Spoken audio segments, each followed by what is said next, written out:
Performance coming back for the second edition of this video series.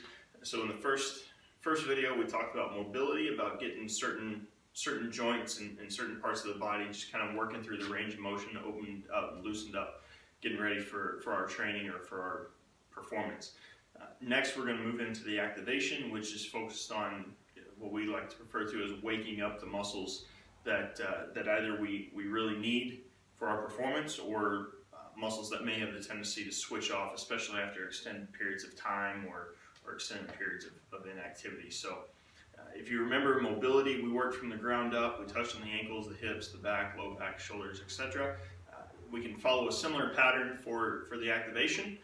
This time we'll just kind of work in reverse order a little bit. So if we start in the shoulders, some of the activation, and the easiest one is just going to be our basic YTW.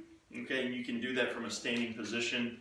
Basically, if we just maintain an upright or elongated spine, take a hinge position at the hip, okay, keeping the back flat, and then just going Y, T, and W. Or as I like to say, take the hands to 10 and 2, to 9 and 3, and then take the elbows to 5 and 7. Okay, you can do that in a lying position as well.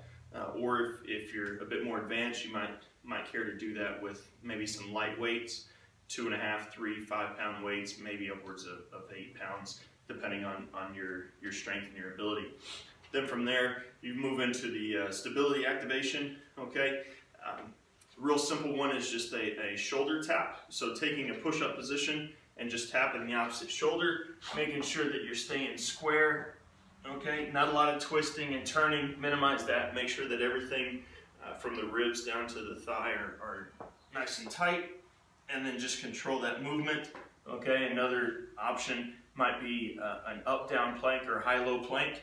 So dropping down to the elbow, raising back up. Again, make sure that you try and keep everything as straight as possible, don't twist and turn. Okay, keep it under control from there. Or if you just want to go with a straight plank with some perturbation, so maybe you have a partner pushing you, trying to knock you out of place, it is a good option for that as well. And then getting into the hips, probably especially as much time as we spend on our feet. This is definitely one of the weaker areas we noticed with our previous plank squat, was activating the hips. So the quadruped or knee and hands and knees position. Okay, and then from here we can just start with simple circles, just drawing a circle with the bent knee, keeping that knee at 90 degrees, okay, clockwise and counterclockwise. Then from here you can go with a basic kickback, keeping the knee bent, kicking the heel towards the ceiling.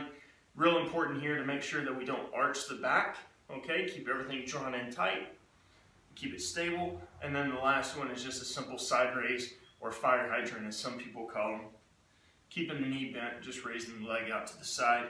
Okay, going to be real important for activating that hip, the hip stabilizers and hip complex, kind of waking up some of those smaller glute muscles that tend to switch off when we're sitting down for periods of time.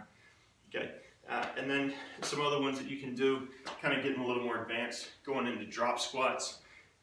So starting with the feet about hip width apart, pop out into a squat position about shoulder width, catch at the bottom. You can stand up, or you can just pop back up right there. All right. Another one you can do, kind of moving a little bit further down the leg, is just either some small ankle taps or ankle hops. Okay, jump ropes.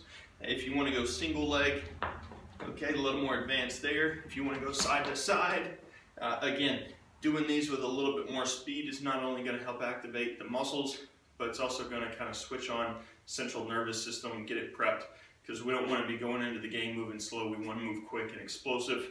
So we want to get the body prepped for that as well. And probably seen a few other videos, but we've done our other CNS kickstarters, which is just our quick hops, side to side, scissors. So those are just a few examples of the activation. Okay, there's loads of other exercise variations that you can use for similar in other parts of the bodies. But the key thing is that sticking with that routine of mobility, moving into activation before we actually get into the actual work. So we'll follow up with some other videos with some demonstrations on other components to add to your workout, especially during this at-home quarantine period. So stay safe, stay healthy, keep